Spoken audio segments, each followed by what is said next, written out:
Pour commencer en beauté, Pascal Lafargue. Bonsoir Pascal. Bonsoir Bob. Vous êtes parapsychologue, médium, conférencière, chercheuse en parapsychologie, auteur et présidente de l'association Epsilon. Votre dernier livre est sorti il y a 3 mois, Chemin d'éternité, aux éditions Lanor. Et on va ce soir, Pascal, parler de la réincarnation. Vaste sujet, parce que bien sûr, comme n'importe quel commun des mortels, je me dis que si jamais il y a un deuxième tour, c'est vachement sympa. Et puis peut-être qu'on peut éviter de refaire les mêmes erreurs que lors du premier. Oh oui. Alors pourquoi déjà vous êtes intéressé à la réincarnation? Est-ce que déjà, lorsqu'on est médium, est-ce qu'on pense tout de suite que la réincarnation existe? Alors, la réincarnation, l'intérêt pour la réincarnation est venu alors que j'étudiais en parapsychologie. Je commençais mes études il y a une vingtaine d'années, pour tout dire 27 ans. Et lors des études en parapsychologie, donc qui est l'étude et le développement de ces perceptions extrasensorielles, sachant que la technique de base est la psychométrie, donc le fait de tenir un objet entre ses mains et par son contact et son toucher pouvoir en raconter son histoire, eh bien, je vais découvrir qu'en parapsychologie, il y a plusieurs thèmes possibles qui nous sont proposés, dont le phénomène, enfin de travailler sur le thème de la réincarnation. Alors, la réincarnation, au début, quand j'ai commencé à étudier en cours la réincarnation, eh bien, effectivement, j'avais un petit peu un esprit Saint Thomas, c'est-à-dire, je crois ce que je vois un petit peu au début. Je voulais, j'avais un intérêt, mais pourquoi pas on va essayer, on va s'expérimenter. Et puis, en cours, eh bien, on procédait de cette façon-là. Donc, une personne se prête à l'expérience, c'est-à-dire que, comme je venais de vous le dire, en parapsychologie, la technique de base c'est la psychométrie, donc il est nécessaire de toucher la main de la personne. C'est le seul outil de travail, c'est le regard et la main, et les mains. Bien. Et donc une personne se prête à l'expérience dans le cadre d'un cours, et donc chaque élève va lui donner une poignée de main, prendre un contact et se concentrer sur une des vies antérieures. À la fin de l'expérience, notre professeur, donc à l'époque Monsieur Raymond Réan, donc interroge chacun de ses élèves et il arrive bien sûr à m'interroger. Et donc là, j'exprime ce que je vois. L'élève ne réagit pas. Alors là, je me suis dit bon, c'est peut-être sorti de mon imagination ou de quelque chose comme ça. Là, vous tenez la main de quelqu'un, hein, c'est ça? Alors voilà, je tiens la main de la personne, mais le temps de poser mentalement la question, c'est-à-dire je veux remonter dans une de ses vies antérieures. Bien. À partir de là, des images sont venues et je les ai exprimées au moment où j'ai été interrogée. D'accord. Le cours se termine, l'élève ne dit rien de particulier, et comme les cours avaient lieu tous les 15 jours, 15 jours après, donc, au début du cours, l'élève qui avait été tiré au sort dit, écoutez, Monsieur Réan, j'aimerais pouvoir intervenir suite à ce qui a été dit plus particulièrement par Pascal lors du dernier cours. Et en fait, la personne dit, écoutez, voilà Pascal, je n'ai pas pu réagir quand vous vous êtes exprimé parce que ça me paraissait tellement énorme que il fallait que je remette de l'ordre dans ma tête et dans mes émotions à ce moment-là. Mais ce jour-là, 15 jours après, elle amène des documents, des photos qui corroboraient ce que j'avais dit. Elle a des documents de ses anciennes vies? Non, des documents qui correspondaient en résonance à sa vie actuelle par rapport aux révélations qu'elle avait faites, que j'avais faites lors du dernier cours, mais qui l'a troublée énormément. Parce qu'en fait, je vais vous parler des résonances psychologiques d'une vie à l'autre. Oui, parce que quand vous dites résonance, ça veut dire qu'on emmène des choses de nos anciennes vies dans nos vies actuelles? Alors, c'est ça la résonance, en fait, c'est ça? Oui, c'est ça. Voilà, la résonance qu'on va retrouver sur plein de plans. Et donc, à la suite de cela, je me suis dit, soit j'ai eu un gros coup de chance, et auquel cas, ça se reproduira pas et voilà, ou alors il se passe vraiment quelque chose. Donc à la suite de cela, j'ai décidé de réunir à l'époque 3 collègues de travail. Donc on s'est réunis chez moi autour d'une tasse de thé, et là je me suis dit tiens, on va tenter une expérience. Alors parmi ces collègues, il y avait une personne qui ne croyait pas du tout en cela. En revanche, ce qui l'a motivé à accepter cette expérience, c'est que donc cette personne s'appelle Anne-Marie. Elle m'avait dit, écoute Pascal, je sais que tu étudies en ce moment sur la parapsychologie, je te connais, tu es une fille honnête, intègre. Écoute, voilà, moi je crois pas du tout en cela, mais je te prête bien volontiers ma main, et si tu me trouves quelque chose, écoute, on verra bien.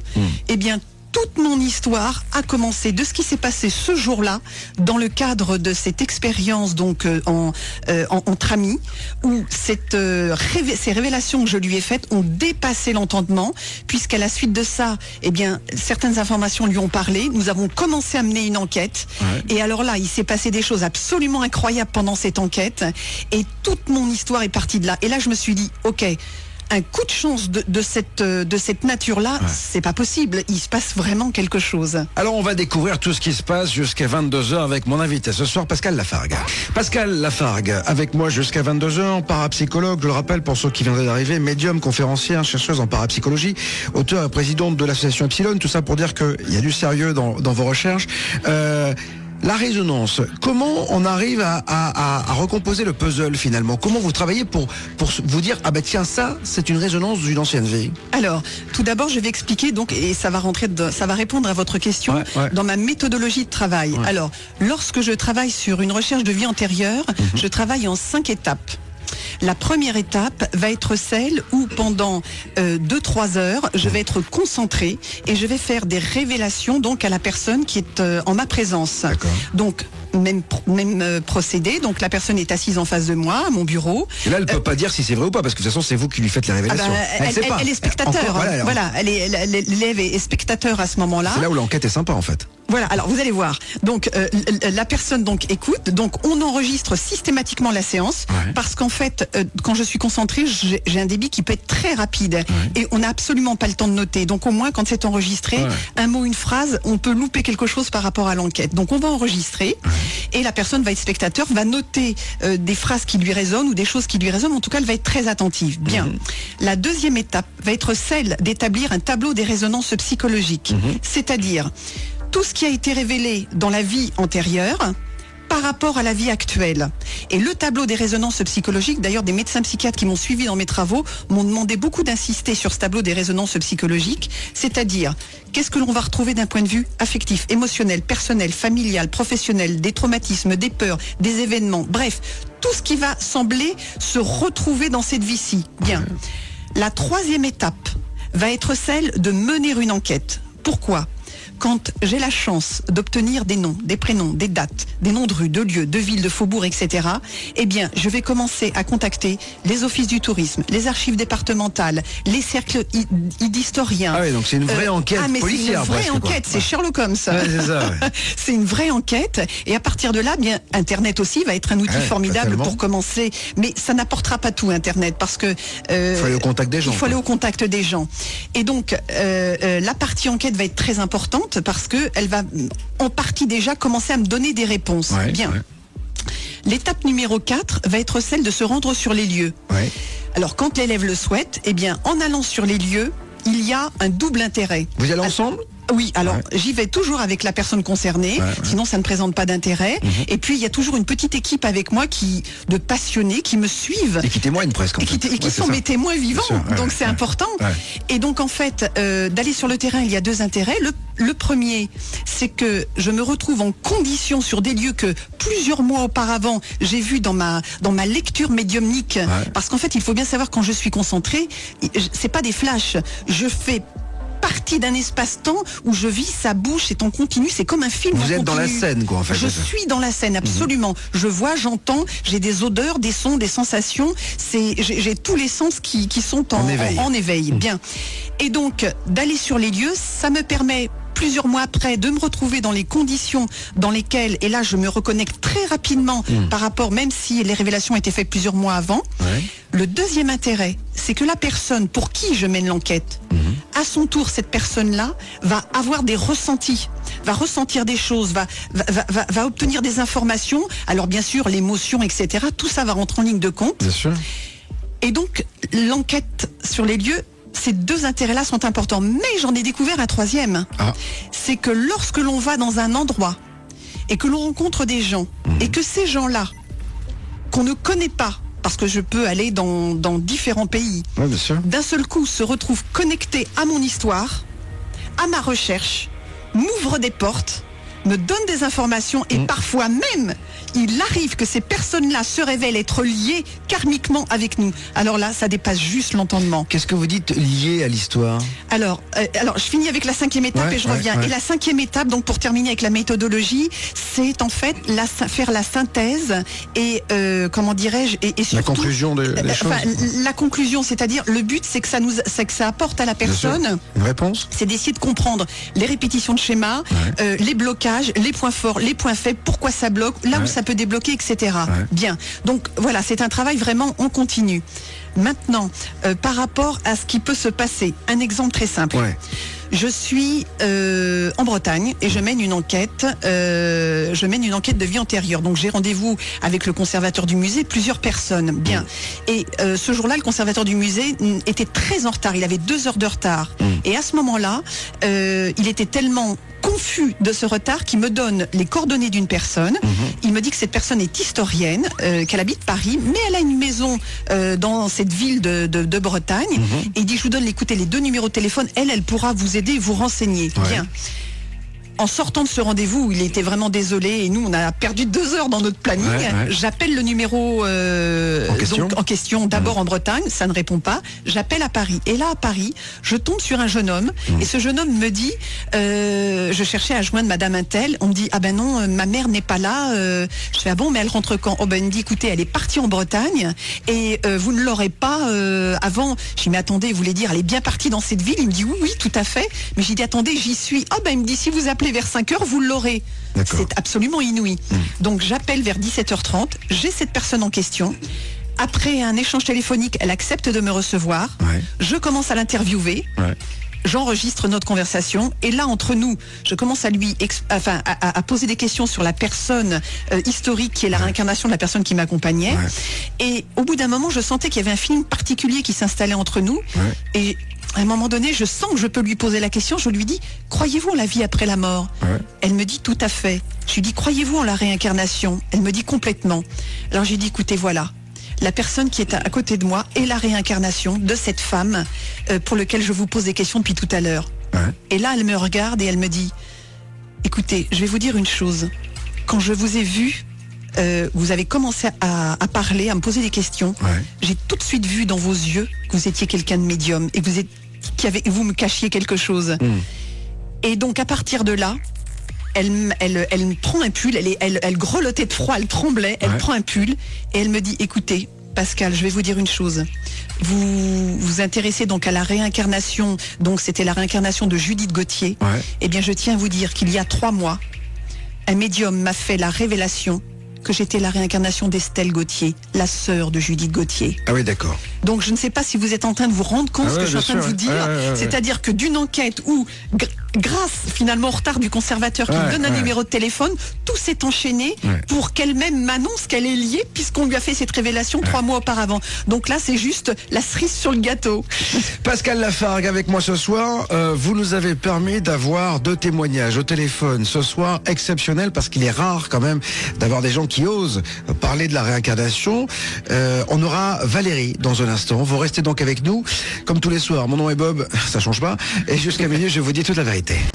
Pascal Lafargue est avec nous, parapsychologue, auteur et présidente de l'association Epsilon, médium, conférencière, chercheuse en parapsychologie. On parle de la réincarnation, Pascal, ce soir.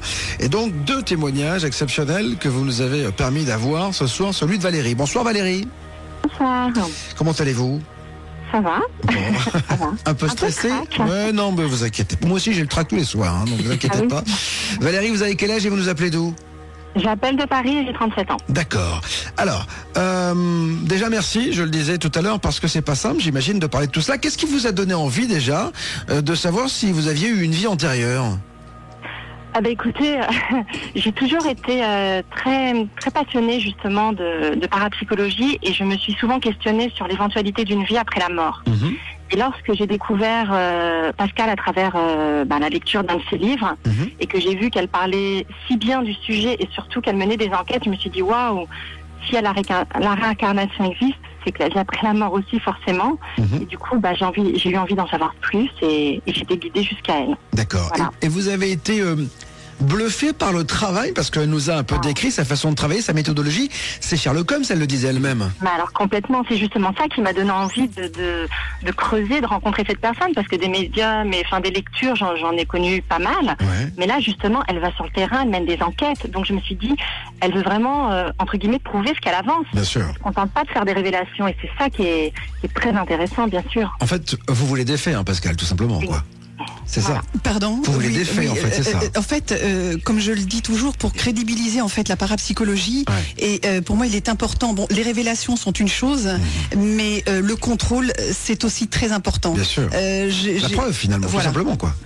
Alors, vous êtes allés ensemble très très loin, je crois, quand même. Enfin, pas très loin, mais en dehors de votre périmètre de vie, quand même, ensemble. Non, Valérie? Oui, en Italie.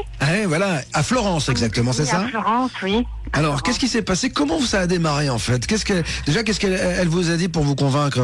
Vous avez accepté tout de suite? Elle a plus besoin de me convaincre. Ah, c'est ça. En fait, elle m'a fait des révélations lors d'un entretien privé. Où j'ai voulu travailler sur une vie antérieure et qu'elle est tombée sur cette fameuse vie d'une jeune femme au XVe siècle. Et en fait, vous voulez que je vous dise 2-3 lignes de ce qu'elle a pu me dire? J'espère que vous allez nous le dire. Un petit extrait. Donc c'est parce qu'on n'a pas toujours la chance d'avoir des noms, des lieux, des villes. Mais alors voilà, je vous dis. J'ai l'impression que c'est le 14e, début du 15e siècle. J'ai vu l'Italie, plusieurs régions et aussi Florence. Et j'ai très nettement vu un très beau palais, un palazzo. Et j'ai vu une grande place, des fontaines, un atelier, des petites rues. Et je vous ai vu petite bourgeoise très jolie, avec des cheveux très longs jusqu'aux fesses, blonds et bouclés, habillée avec de jolies robes. Et je vois une rencontre qui va être très importante. J'ai vu et j'entends Botticelli. Et je vois que vous allez rencontrer Botticelli. Et j'entends aussi parler des Médicis, très très fort. Dans votre entourage, vous les avez connus. Je n'arrive pas à mettre un nom sur vous, mais j'entends un nom en A. Ça. Et ça finit en ça, et ça commence par un S. Et il y a un S et un M. Et c'est une vie, vous avez des problèmes respiratoires, pulmonaires, comme si vous aviez la tuberculose. Voilà, juste pour faire un petit extraire un petit passage. Comment vous avez travaillé là, Pascal, avec Valérie qu'est-ce qui vous a mis sur la voie? Qu'est-ce qui s'est passé en fait? Alors en fait, donc Valérie est une de mes élèves, puisque je ne travaille qu'avec mes élèves, et donc c'était lors d'un cours en fait, quand les élèves arrivent au cours, bien très rapidement, donc on travaille au départ sur les techniques de base, et après on aborde tous les sujets importants. Et donc effectivement, les sujets donnent envie aux élèves de travailler avec moi en dehors des cours, en privé. Ce que j'accepte de faire avec eux, bien sûr. Et en fait, dans le cas de Valérie me dit, écoutez, comme elle vient de le dire, j'ai lu vos livres, vous menez des enquêtes, ça me passionne, j'ai vraiment envie de me connaître, de me comprendre, et puis de comprendre aussi des zones au fond de moi importantes, et donc j'aimerais travailler sur les vies antérieures. Et en fait, cette révélation particulièrement, elle est arrivée comme ça, parce que là, Valérie vient de vous lire un extrait, mais il faut savoir qu'une fois qu'on a tout retranscrit, c'est 15 pages pleines. Enfin, je veux dire, il y a énormément d'informations. Et donc, à partir de là, eh bien, ça va très vite. J'entends, je parle, il y a un débit, et je donne des informations. Donc là, elle vous a donné un extrait, mais là, je suis au 15e siècle, je vois sa bouche, je la vois, je la décris, et je vais aller dans des détails extrêmement précis à ce moment-là. Donc, c'est toutes ces informations qu'elle va recevoir à ce moment-là, et une fois que j'ai eu terminé de délivrer au bout de 2 heures, 2 heures et demie, on commence à faire un débrief, ce que j'appelle médiumnique, c'est-à-dire où je lui demande son ressenti, qu'elle commence à exprimer à chaud ce qu'elle ressent, ce qui lui parle, et c'est à partir de là ensuite qu'on va faire. Je vais lui demander de faire le tableau des résonances psychologiques et on démarre l'enquête. Voilà. Et je crois que dans le cas de Valérie, pour cette enquête-là, vu que j'avais donné un nom, Botticelli, eh bien, il me semble, mais Valérie va le dire, je crois que c'est par là, grâce à Botticelli, qu'elle a réussi à remonter la piste et à trouver qui était cette femme. Les résonances en fait dans sa vie d'aujourd'hui. Valérie, qu'est-ce que vous avez ramené de cette femme du 15e siècle aujourd'hui? Beaucoup de choses. Il y a des choses toutes très anodines comme d'autres plus fortes. Et par exemple, je sais que Simonetta s'est mariée très très jeune. Moi j'ai connu mon mari à 15 ans. Ah oui, c'était jeune quand même, coquine. Ouais. Simonetta avait des longs cheveux bouclés, moi également. Simonetta a souffert de relations avec sa mère, j'en souffre encore beaucoup aujourd'hui. Elle avait des complexes physiques que j'ai retrouvés à l'identique. Elle est morte de la tuberculose à 23 ans. Alors j'ai développé des crises de douleur à la poitrine et au plexus. Du jour au lendemain, vers l'âge de 21, 22 ans. Sans que Doppler, échographie, on puisse déceler quoi que ce soit. Et suite à un travail personnel, cette mémoire physique a disparu. Ça a pris quelques temps, mais ça a disparu. Simonetta a posé comme modèle. Moi-même, j'ai posé comme modèle étant plus jeune. Donc, vous avez les photos ou pas? Parce que... oui, j'ai et puis il y a des choses plus banales. Simonetta avait une volière. Moi, les oiseaux font partie de mon univers. Elle écrivait des poèmes, moi également. Vous voyez, d'autres choses beaucoup plus anodine, mais intéressante quand même. Mais ce que dit Valérie là, ça veut dire qu'on ramène des choses de ses anciennes vies, mais les vies que les gens vivent aujourd'hui là, elles n'ont pas toujours été faciles. Donc est-ce qu'on ramène des choses difficiles aussi de son passé? Et est-ce que, d'ailleurs, moi j'ai souvent entendu des gens me parler des vies antérieures, à chaque fois ça se passe plutôt dans un univers assez beau, etc. Est-ce qu'il vous est arrivé, Pascal, de tomber sur des vies où la personne, on avait chié, mais comme voilà, un SDF, cul-de-jatte, vous voyez ce que je veux dire, le truc atroce, parce que on dit que la vie est une épreuve, donc j'imagine que s'il y a des vies antérieures et des vies futures, on a tous, ou on va tous vivre des épreuves. Est-ce que vous êtes tombé dans vos enquêtes parfois sur des gens qui ont vécu des épreuves comme ça? Mais oui, beaucoup d'enquêtes, les âmes vivent des moments heureux, mais vivent aussi des moments très douloureux. Il y a des grosses épreuves. D'ailleurs, le témoignage d'Antoine qui va suivre, on va en parler aussi également. Oui, il n'y a pas que des choses, et il y a des fois même des choses très difficiles à voir et à décrire. Ça peut aller, je dirais de la personne qui a commis quelque chose de flagrant, et quand c'est comme ça, pour moi, c'est très douloureux à retranscrire. Et surtout, des fois, par exemple, les personnes qui s'imaginent avoir été dans une vie antérieure et que finalement, je vais découvrir tout autre chose.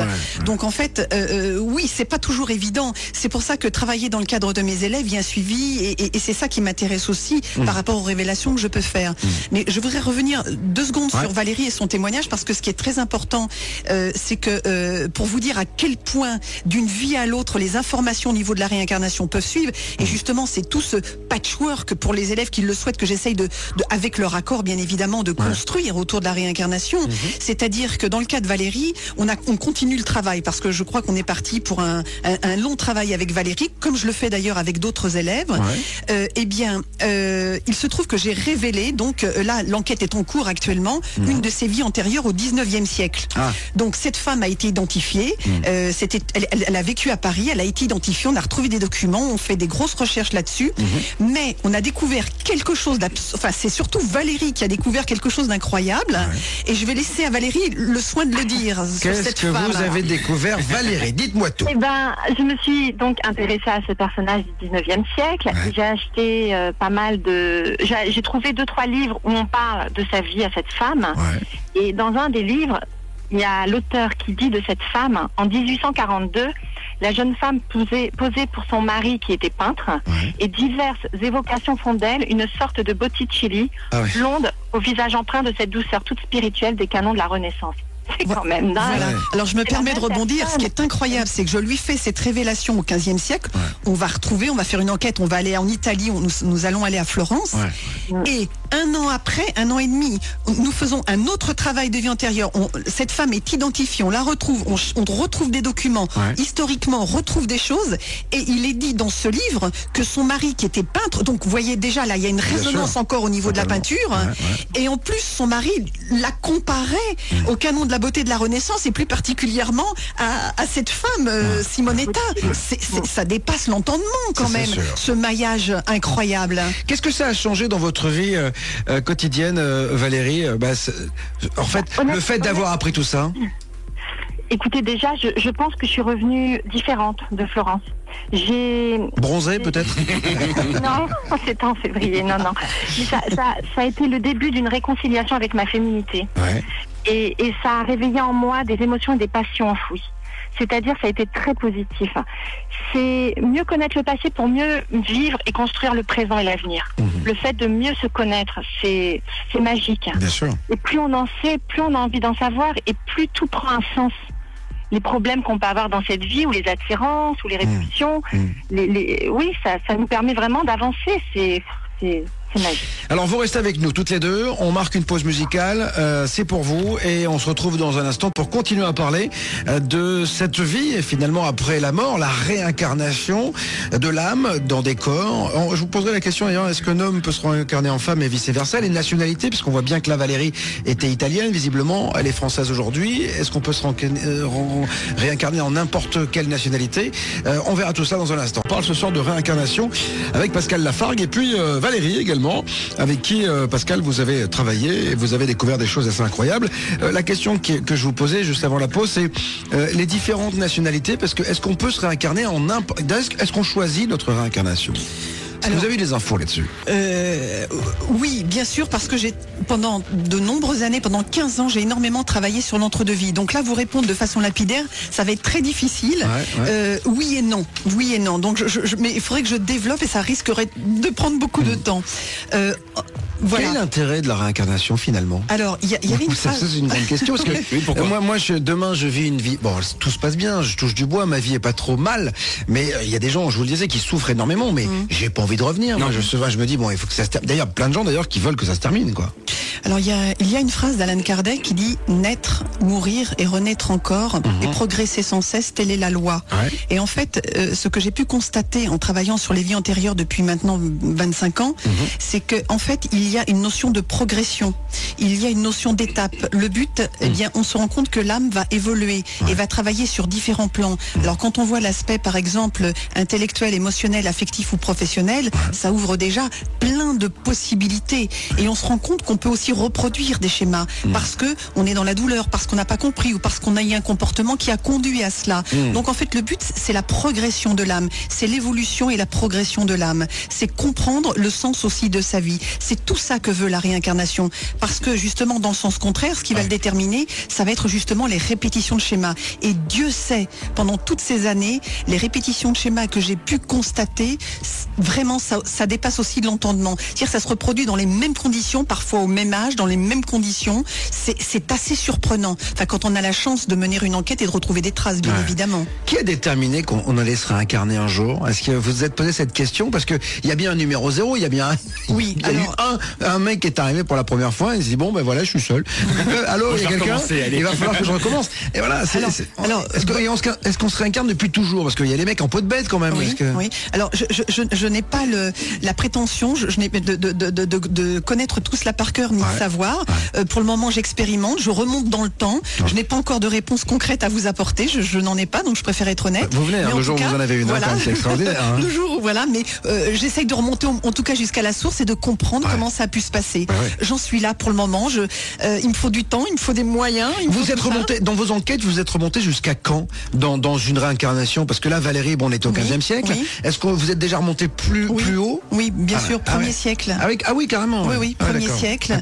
3e siècle, 4e siècle. Et d'ailleurs... Après Jésus-Christ, j'imagine. Après Jésus-Christ, oui. Oui.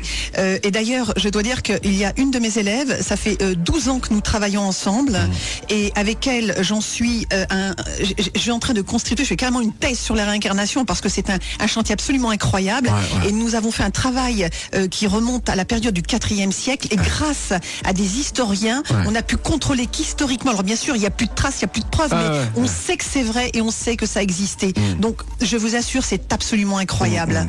Voilà. Valérie, vous avez envie de vous réincarner en quoi la prochaine fois? En femme, ça me va très bien. En femme, ça vous va? Ça me va très bien en femme. Ah, et moi j'adorerais expérimenter l'autre sexe. C'est quand même un peu... Non, pourquoi vous n'avez pas envie de faire pipi? Vous avez pas envie de faire pipi debout, Valérie? Non, ça me branche pas trop. Ah, c'est dommage. C'est bien. C'est pratique en tout cas. Donc et donc autour de vous, Valérie, comment cette quête a été perçue? Eh ben, il 50-50, on va dire. Ah oui. Il y a les gens qui adhèrent et puis ceux qui me prennent pour une fille un peu trop léolée et qui se disent mais je vois pas l'intérêt de savoir à quoi ça te sert, et puis voilà. Mais sinon c'est bien pris par mon entourage proche, donc ça va. C'est l'essentiel. Pascal, vous pensez que les gens s'ouvrent de plus en plus à tout cela? Oui, je constate que les gens s'ouvrent de plus en plus à la parapsychologie, à tout ce qui est l'ordre de la réincarnation, du contact avec les défunts. Je vous parlais de l'entre-deux-vie. C'est vrai que si je me lance là-dedans, c'est un très gros débat, l'entre-deux-vie. On commence aussi à me demander beaucoup de conférences sur le sujet de l'entre-deux-vie. On fera peut-être une émission dessus. Voilà. Et c'est vrai qu'il y a beaucoup de choses à dire. Ça a été quand même 18 ans de recherche dans ce domaine-là. Et on peut expliquer, d'accord, parce qu'il faut bien comprendre une chose, c'est qu'on ne peut concevoir la réincarnation que si l'on comprend l'entre-deux-vie. Parce que tout à l'heure, Bob, vous me posiez la question, est-ce qu'on sait à quel moment on se réincarne? Oui, on peut savoir à quel moment on va revenir, dans quelles conditions, comment que ça se passe, etc. J'aurais beaucoup de choses à vous dire aussi sur le sujet, parce que la réincarnation est intimement liée, bien sûr, à notre vie terrestre incarnée, mais aussi et surtout à l'entre-deux-vie. C'est indissociable. On en parlera, bien sûr, vous viendrez ici pour faire une émission sur l'entre-deux-vie. Merci Valérie d'avoir été avec nous, je vous embrasse très fort. Je vous en prie, merci moi aussi. Pascal m'a dit que vous étiez une femme très très belle, j'en profite doublement. Merci Valérie, merci pour votre témoignage. Merci. À bientôt. Au revoir. Même si je me fais pas des amis, c'est pas très grave, quoi qu'il en soit. Pascal Lafargue est mon amie, elle est là ce soir, elle a accepté de venir pour la deuxième fois, Pascal. Merci. Donc on continue à parler, on va avoir Antoine dans un instant, un autre témoin qui a travaillé avec vous. Je disais les nationalités, donc on l'a pas abordé, on peut se réincarner, on choisit en plus où on veut aller ou pas? Alors, pas forcément, je vais vous donner une réponse de Normand, oui et non. Tout dépend d'un contexte en fait. Mais effectivement, j'ai pu constater qu'on pouvait se réincarner de couleurs différentes, de nationalités différentes. On pouvait aussi changer de sexe. Un homme pouvait être une femme ou un homme. Ça m'est arrivé de le découvrir. Il y a en tout cas le fait d'être... Attention, si vous hésitez, c'est Bois de Boulogne. Hein, non. Je plaisante de temps en temps, il faut un peu alléger le débat. Bien sûr, non, il n'y a pas de problème. Et comment dirais-je donc en fait, toutes ces enquêtes m'ont mené à travers toute l'Europe en fait finalement, de la Belgique à la Suisse, en Italie, en Angleterre, en Irlande, en Écosse, en Grèce, enfin un petit peu partout. Et ce qui est très... Est-ce qu'il y a des pays où on y croit plus que d'autres? Ah oui, tout à fait. Ah oui, alors là, je peux vous dire que en Grande-Bretagne, l'Écosse, l'Angleterre, mais alors c'est des portes ouvertes vraiment. On y croit vraiment. Il y a une, comment dirais-je, une prédisposition. D'abord, ils croient beaucoup aux fantômes, aux châteaux hantés, ils les revendiquent et même ils vendent leurs châteaux hantés parce qu'ils savent que ça attire de la clientèle. Donc en fait, mais il y a beaucoup de respect aussi autour de tout ça. C'est-à-dire, on le dit, mais on s'en moque pas. Et il y a beaucoup de respect. Donc ça me plaît, la mentalité, je dirais, en Angleterre, en Écosse, par rapport à tout cela. En France, on s'en fout un petit peu de tout cela quand même. Oui et non, ça dépend. On commence voilà, on commence quand même. Et je crois que plus il y aura de gens sérieux, compétents, qui justement pourront amener un travail et mettre le débat sur la table. Et il y en a bien évidemment. Donc ça ne fera que crédibiliser tout ça. Mais je sais que tout ça est pris au sérieux aussi quelque part. Voilà. Il y a des scientifiques avec qui vous discutez parfois qui prennent ça au sérieux ou pas? Ils sont encore un peu quand même sur leur dogme, mais disent non, ça n'existe pas, tout cela machin. Ah non, j'ai eu l'occasion dans ma carrière de rencontrer des scientifiques, des médecins ou des chercheurs comme Ian Stevenson, le docteur Jean-Pierre Schnetzer, le docteur Jaricot, le docteur Arnoux.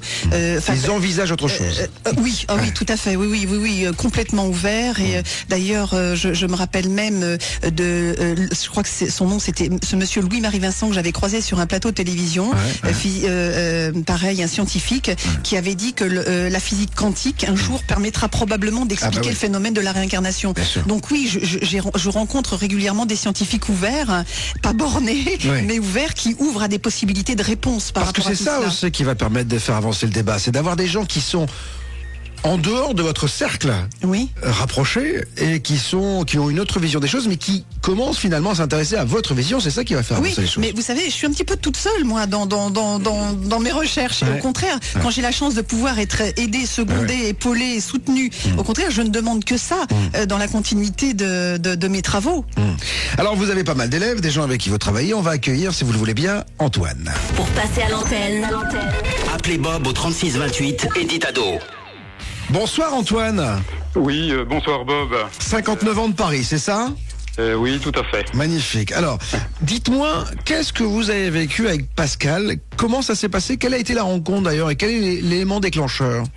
Écoutez, c'est une affaire en fait qui s'étale sur de nombreuses années parce que j'ai commencé en jeune à être intéressé par la réalité cachée au-delà de la réalité. J'ai eu mes épreuves personnelles, j'ai perdu mon père, ce qui a été un déclencheur dans la recherche effectivement d'autres choses. Et en particulier, j'ai lu quand j'avais 20 ou 25 ans, les livres de Pierre Monnier, qui est cet officier, jeune officier qui était mort sur le front en 1917 et qui a dicté des lettres absolument magnifiques à sa mère pendant 20 années. Et il disait: la mort ne brise rien, ni l'amour ni la vie. Et fort de cette intuition d'une autre réalité, j'ai beaucoup lu. Et arrivé à un âge mûr, il y a une dizaine d'années, j'ai rencontré Pascal Lafargue et ça a été pour moi effectivement un déclenchement très important. D'ailleurs, je la rencontrais non pas en fait pour connaître mes vies antérieures, mais davantage en fait pour travailler sur les capacités psychiques. D'accord.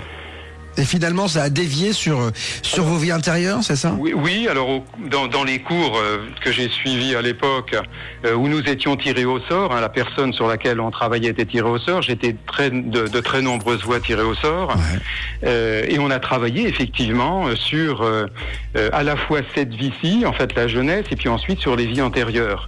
Et de manière très récurrente, Pascal Lafargue a transmis des éléments sur ces vies antérieures, parfois des éléments qui se recoupaient à 2 ou 3 ou 4 ans de distance, sans jamais qu'il y ait la moindre contradiction. Et puis un jour est venu pour telle ou telle vie une sorte d'apothéose où il m'a été révélé en fait la totalité du panorama, ce qui était en fait un véritable bouquet. D'accord.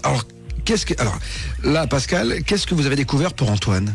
Alors voilà, donc tout a commencé dans le cadre d'un cours, comme vient de l'expliquer Antoine, où nous travaillons sur les problèmes de santé et la résonance dans le karmique, c'est-à-dire par rapport aux vies antérieures, et ce que l'on pouvait comprendre par rapport éventuellement à des problèmes ou des douleurs physiques. Bien, Antoine est tiré au sort et tout le monde se concentre. Je me concentre aussi. Il faut savoir que je travaille toujours avec mes élèves. Je les laisse pas travailler, je travaille avec eux.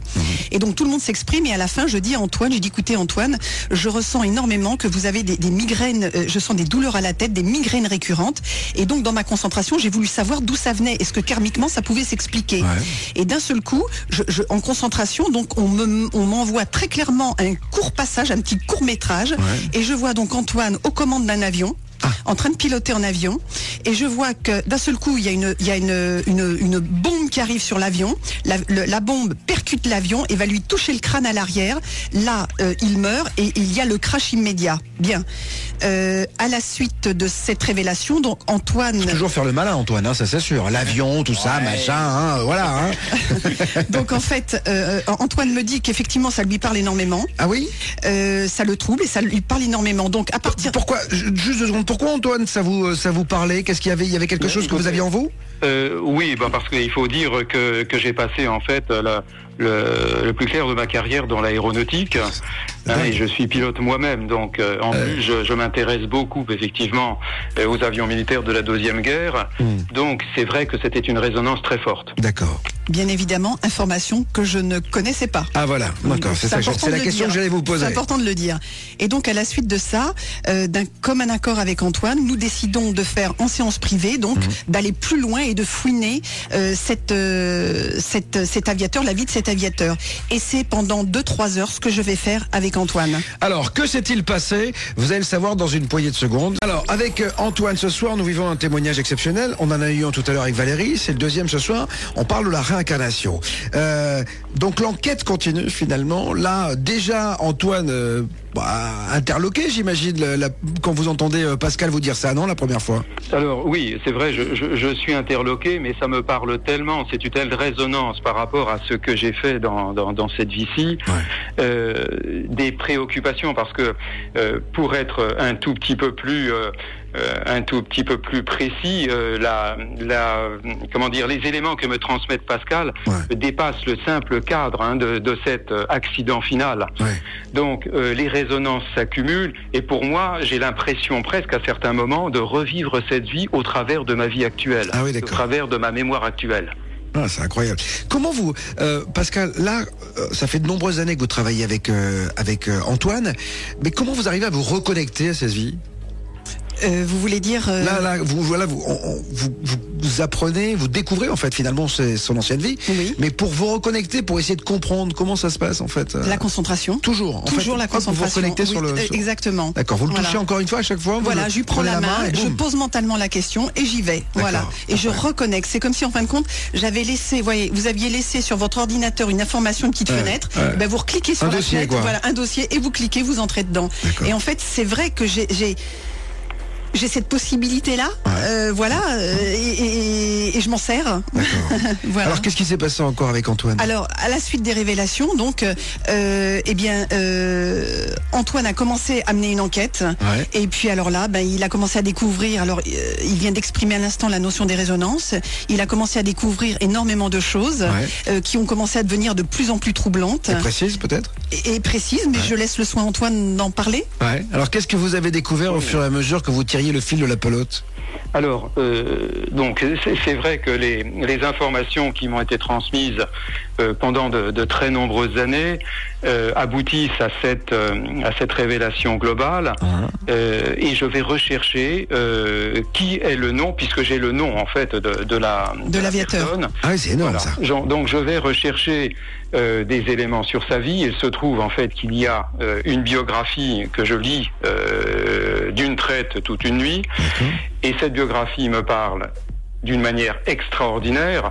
Je peux dire en fait que j'ai l'impression vraiment d'être le personnage, c'est-à-dire que... Vous lisez en fait finalement, c'est ça? Oui, c'est ça. Bon, alors, je voudrais quand même insister sur le fait que je suis un scientifique, très analytique, très critique. Mais quand on est pilote, oui, généralement. Voilà, c'est ça. Donc, si je vous dis, j'ai travaillé pour développer l'aspect en fait capacité psychique qui m'intéressait beaucoup. Donc, je suis en dehors de tout aspect confessionnel ou toute illumination. Pour moi, ce sont les faits qui sont importants. Et là, je m'aperçois que la vie de cet homme, ses prises de position, ses incertitudes, ses doutes, c'est la prise de certaines décisions, tout ça, c'est moi. Véritablement, à tel point que ça en devient presque gênant. J'ai l'impression en fait d'endosser la peau de ce personnage. Mais vous n'avez pas eu peur de tomber dans la schizophrénie à un moment donné quand même? Non, parce que je suis quelqu'un en fait de nature très très équilibrée. Donc non, vraiment, mais j'étais vraiment extraordinairement étonné de par la résonance, y compris de l'environnement familial. Et c'est ça aussi l'extraordinaire. Ah bon? L'environnement de santé. Oui. Véritablement des corrélations qui sont à tomber par terre.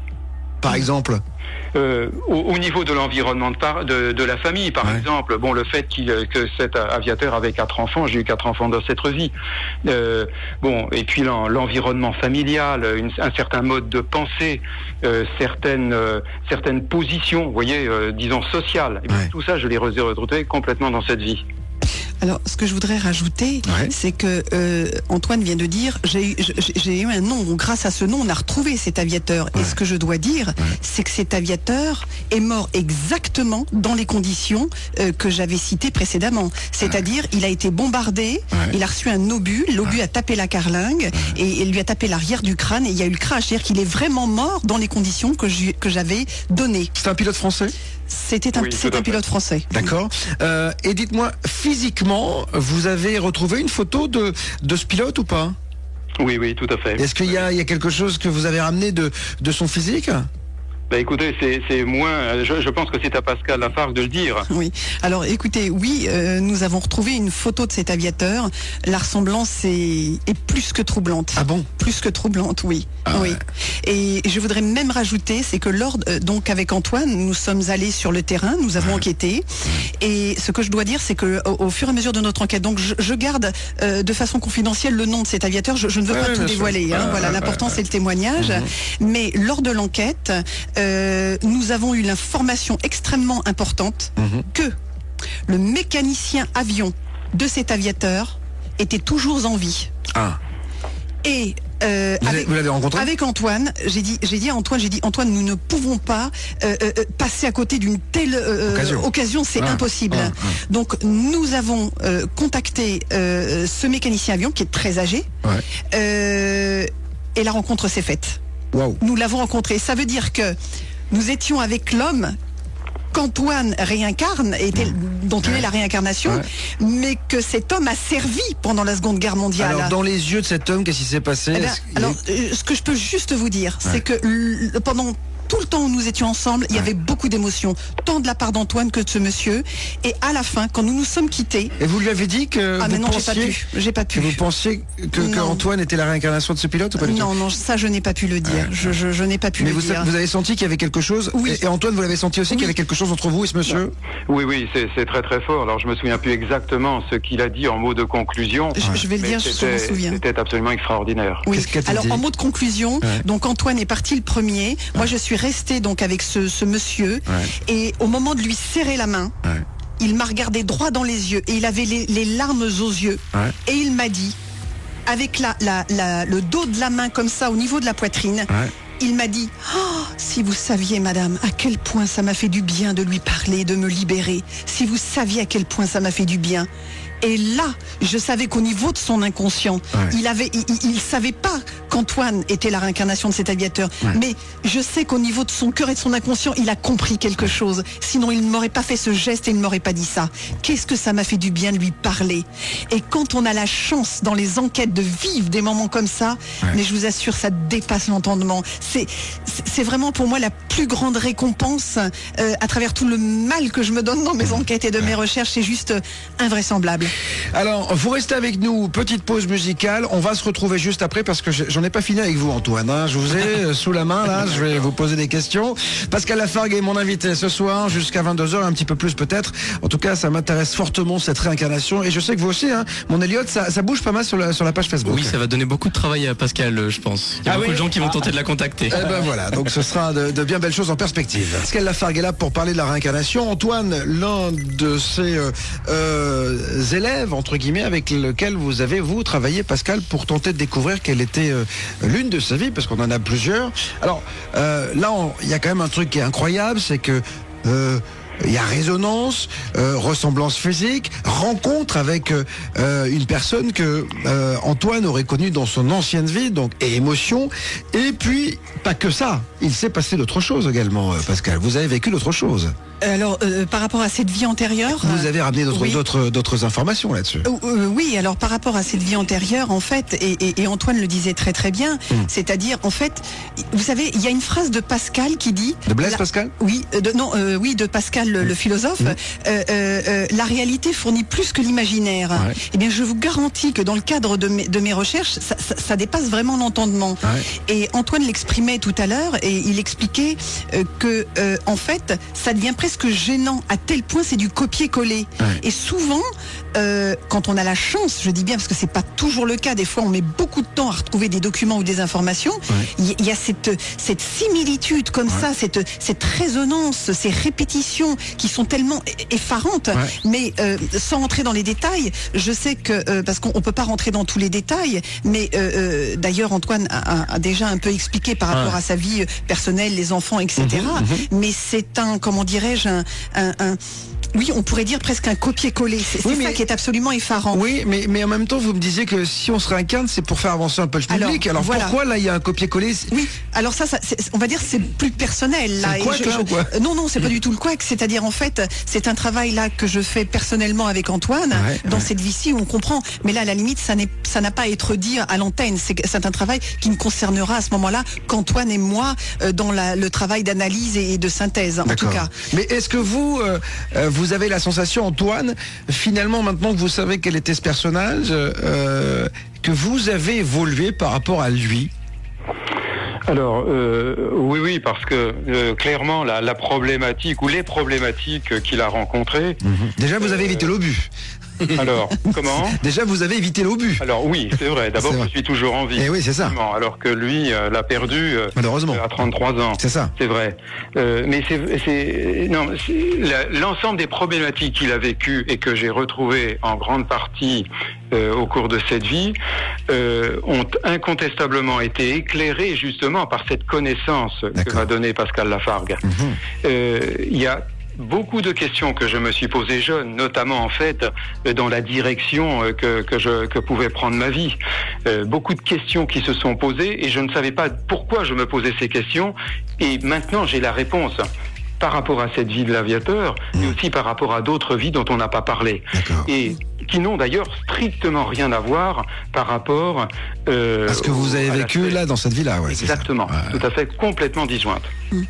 Et d'ailleurs, je me permets, en accord avec Antoine, c'est que nous avons continué donc un travail et que je lui ai fait la révélation sur une autre de ses vies antérieures, donc avant l'aviateur, qu'il a été professeur à l'université d'Oxford, en Angleterre. Pas mal vos vies quand même, Antoine. C'est ainsi. Ouais, pas mal. Et donc, eh bien, ce professeur de à l'université d'Oxford, eh bien, je l'ai retrouvé. Nous l'avons retrouvé. Ah bon? Aussi dans les recherches pareil, on l'a retrouvé. Donc nous sommes allés à Oxford, nous avons mené une enquête. Ah, c'est globe-trotter quand même, hein, votre vie, oui, non, mais moi je suis... vous allez jusqu'au boutiste. Voilà, jusqu'au bout. Ouais. Et donc, j'en fais de belles. Et donc, nous sommes allés à Oxford, nous avons mené l'enquête à Oxford, et là, comment dirais-je, c'est pareil, il s'est passé des choses absolument incroyables. Alors, tant au niveau sur place, au niveau de l'enquête, mais qu'au niveau aussi des résonances. Antoine évoquait que l'aviateur avait eu 4 enfants, qu'Antoine a eu 4 enfants dans cette vie, mais on va découvrir que le professeur, sauf erreur de ma part, Antoine, vous m'interrompez, mais il me semble que le professeur à l'université d'Oxford a eu aussi 4 enfants. Oui, ça vous reproduisez, c'est le schéma des 4, vous, donc voilà. Voilà. Donc on va retrouver ça. Et en fait, eh bien, c'est pareil. Tout va parler aussi à Antoine, mais je crois que Antoine, mieux que moi, pourra parler des résonances aussi de ce professeur à l'université d'Oxford. Et je vous dirai après sur les lieux. Là encore, Antoine, vous sentez que vous avez ramené quelques trucs, hormis les 4 enfants, bien sûr? Oui, c'est vrai. Alors, Pascal Lafargue ne m'a pas donné le nom tout de suite du professeur, mais m'avait très très longuement décrit la vie de ce professeur, son environnement physique, les liens qu'il avait avec l'ensemble de la communauté universitaire, les problématiques qu'il rencontrait. Et c'est vrai que lorsque j'ai pris conscience de tout ça, j'étais absolument ébahi, parce que tout ce que Pascal Lafargue me racontait, d'une part me parlait totalement, c'était le milieu que j'aimais, c'était d'ailleurs moi-même dans cette vie, j'ai souhaité effectivement à un certain moment faire ce type d'études.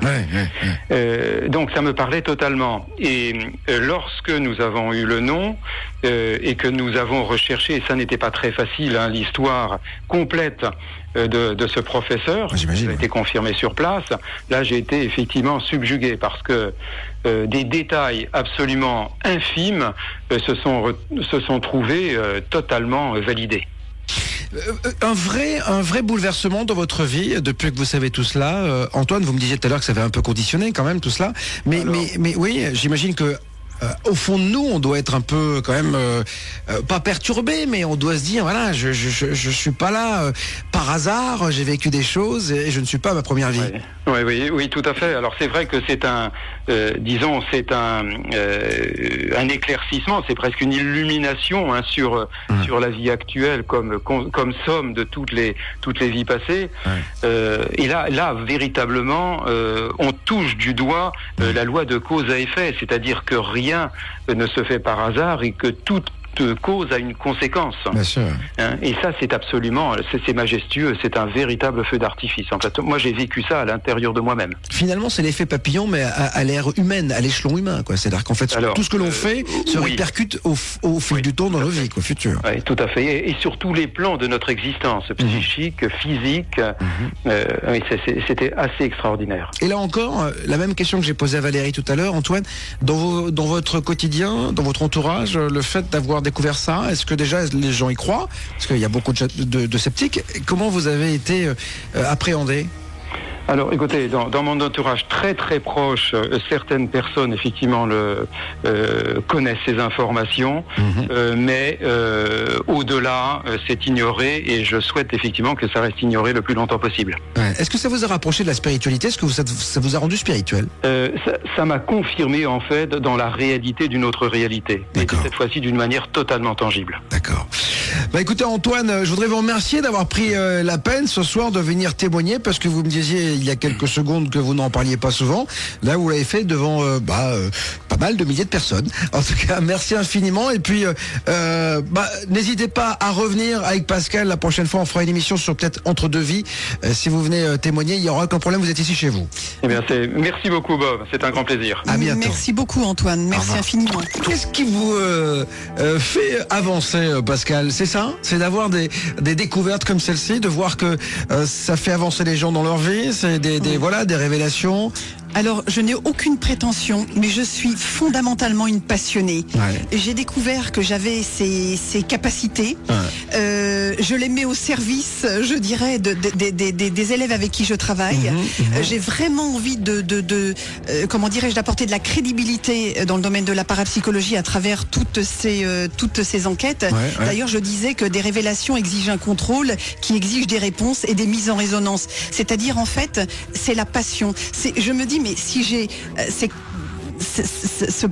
ces capacités et que je peux à travers ce travail apporter des réponses aux personnes, mais vraiment en toute modestie, et que la personne puisse aller sur un chemin, se découvrir, se comprendre, mais franchement j'en suis la plus heureuse.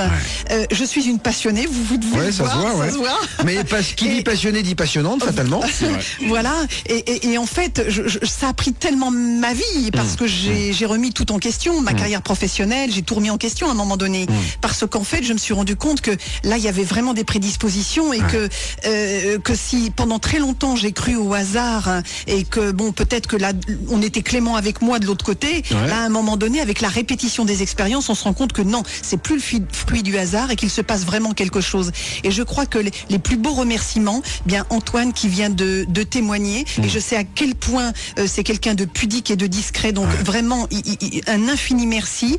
Et puis comment dirais-je, quand je suis sur le terrain, que j'enquête et que je vais découvrir que ce que j'ai vu plusieurs mois auparavant est vrai, c'est là sous mes yeux, que j'ai trouvé un papier dans une archive qui valide ce que j'ai vu, qui corrobore. Il n'y a même pas de mots, Bob. La langue française il n'y a pas de vocabulaire dans la langue française qui me permette de vous transcrire à quel point le bonheur infime que ça m'apporte. Voilà, ça me donne de l'énergie. Vous n'avez plus peur de la mort, j'imagine, depuis? Alors, j'ai pas dit comment vous allez mourir. On va pas prendre un raccourci parce que ça serait un petit peu trop facile. Disons que la mort, je sais pertinemment que c'est une étape inévitable. Pour communiquer avec les défunts aussi depuis de très nombreuses années, d'avoir plein de choses à dire sur le sujet. Je sais aussi qu'il y a un travail de l'autre côté que je transcris dans un travail dans l'entre-deux-vie qu'on aura peut-être l'occasion de parler ici avec plaisir, en tout cas. Mais il est bien évident que oui, je suis consciente de certaines choses, que nous sommes ici, nous avons des missions. Pas par hasard. C'est une étape. Le hasard n'existe pas. Einstein disait, le hasard est le pseudonyme que Dieu se donne lorsqu'il veut passer incognito. Et donc, je ne crois pas au hasard, mais je crois à des rencontres et à des rendez-vous. Ça, j'en ai l'intime conviction. Alors, on s'est rencontrés, on aura l'occasion de vous donner un autre rendez-vous, j'en suis persuadé, Pascal Lafargue, pour ce travail et pour essayer de comprendre l'entre-deux-vie. J'aimerais signaler que Pascal recherche des collaborateurs éventuels.